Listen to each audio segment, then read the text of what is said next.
never expected that the moment her master became the Demon King, the very first thing he'd do was remove her slave collar. Just when Jenny thought she could stay by her master's side forever, he heartlessly abandoned her.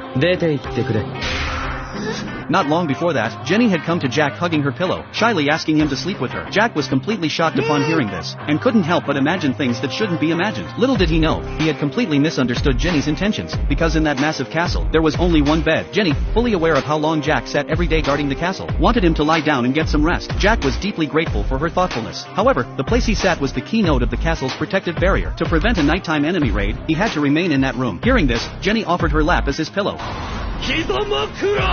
After thinking it over for a while, Jack finally laid his head on Jenny's lap, but as soon as he opened his eyes again, he turned away in embarrassment. At that moment, Jack remembered how powerful Jenny's magic potential was, and asked her if she'd be willing to learn magic, because if she mastered it, she could control the rampaging power inside her. But Jenny didn't care about protecting herself. Instead, she asked if learning magic would help her protect Jack. Jack gave her a firm yes.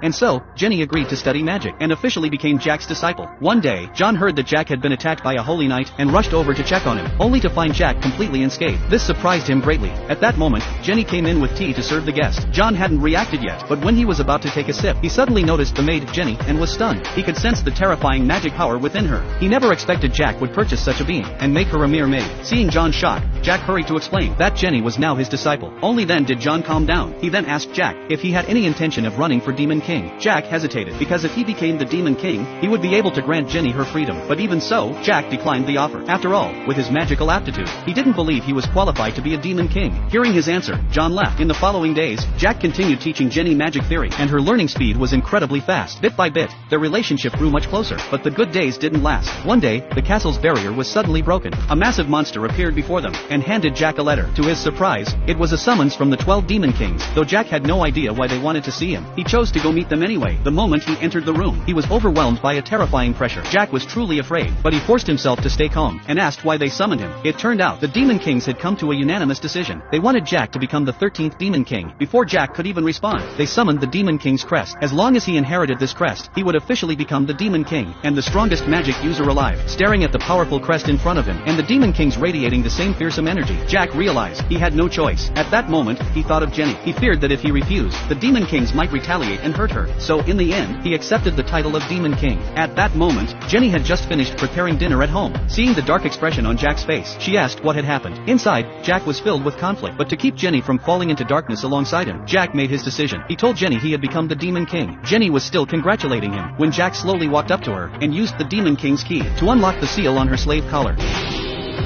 As the collar that had bound her for so long fell to the ground, Jenny believed she could finally be with Jack, but what she didn't expect was,